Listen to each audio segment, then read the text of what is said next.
কুমিল্লার মনোহরগঞ্জে পূর্ব বাতাবাড়িয়া ফাউন্ডেশনের উদ্যোগে তৃণমূল মানুষের জন্য বিনামূল্যে চিকিৎসা সেবা দেয়া হয়েছে।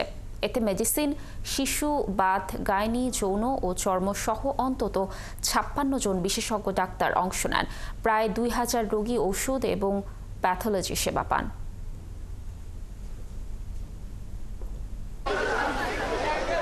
শুক্রবারে সকাল থেকেই বাতাবাড়িয়া কলবাড়ি মাঠে ভিড় করেন অসংখ্য রোগী, যারা এসেছেন ঠান্ডা, জ্বর, শ্বাসকষ্ট, নাক, কান, গলা, বাত ব্যথা, গাইনি, যৌন, চর্মসহ নানা রোগের বিশেষজ্ঞ চিকিৎসক দেখাতে।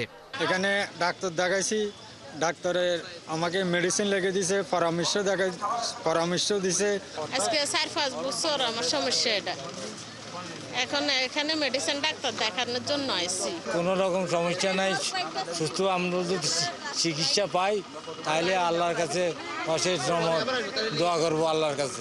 পূর্ব বাতাবাড়িয়া ফাউন্ডেশন ও উত্তরা ডক্টরস ক্লাবের উদ্যোগে এখানে বিনামূল্যে সেবা দেন ৫৬ জন চিকিৎসক। 60 ডক্টরসের মতো ওভারঅল, সিনিয়র জুনিয়রের একটা হচ্ছে মানে মিলন মেলা বলা চলে। আর এই মিলন মেলার মাধ্যমে যেটা হচ্ছে যে আমরা রোগীগুলোকে স্পেশালাইজড একটা ট্রিটমেন্টের আন্ডারে নিয়ে আসতে পারছি। সামর্থ্য নাই, তাদেরকে যতটুকু সম্ভব হেল্প করে আমার একটা ইচ্ছা। আয়োজকরা জানান, অসহায় ও দরিদ্র মানুষের স্বাস্থ্য সেবা নিশ্চিতেই তাদের এই উদ্যোগ।